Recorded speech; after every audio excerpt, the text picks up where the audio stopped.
I want to talk about operations. There are only 4 operations that you can do to a group of numbers. You're either adding, subtracting, multiplying, or dividing.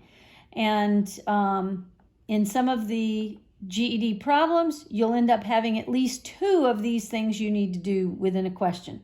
So we really do need to understand these, and later on, once you've got the basics of this, you'll be able to do a lot of it on the calculator, which will be wonderful.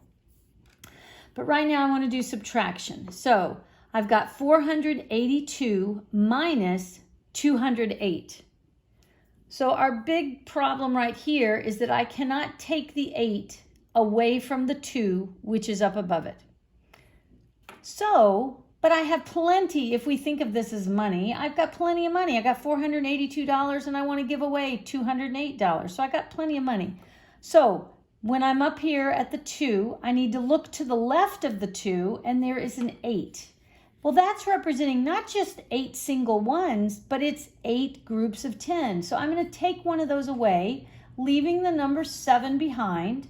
But the thing that I borrow is a group of 10. So I can put a 10 up here. So, but what you need to realize is you are going to be adding the 10 and the 2. So it becomes 12. Now you can say 12 minus 8 gives me 4.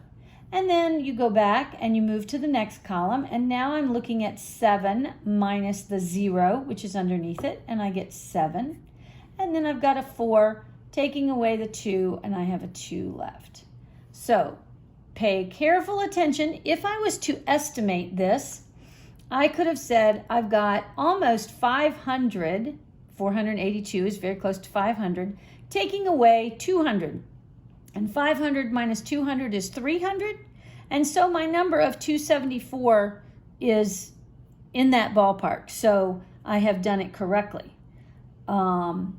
If I had had a larger number down here with this 2, maybe I would have been closer to 300. And if I would have subtracted 400 minus 300, I would have realized I should have been in the ballpark of 100, not this larger number. So pay close attention. Sometimes you can estimate. Here's the way I like to write things. When I have this 482, and then I'm going to take away the 208, when I am borrowing from that 8 in the top number, it becomes a 7. Instead of writing the whole number 10, I just put a little number 1 in front of the digit that's in the ones column. Now I can see I've actually got 12, because 10 plus anything in that column is going to become 10 plus 3 is 13, 10 plus 5 is 15. So it's just easier for me to see this as the new number. So now I've got 12 minus the 8 gives me the 4. I want to do one other number. Here's a problem that we'll encounter sometimes with subtraction. We'll have something like the year 2000 minus, I want to see how old was I in the year 2000. So I'm taking away the year I was born, 1955. Well, I cannot take away 5 from 0. I've got all these zeros up top, and so I look to the next digit. I still can't borrow because there's nothing in it, and I still can't borrow because there were 3 zeros there on that number 2000. So I have to go all the way over to the very first whole number that has something to borrow. So I'm crossing out the 2, I'm leaving a 1, but now what did I borrow? I borrowed a group of 10, so I put the 10 there.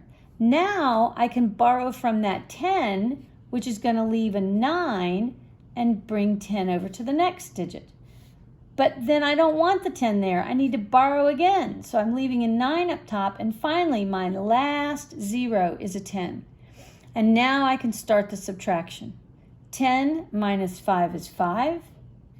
9 minus 5 is 4.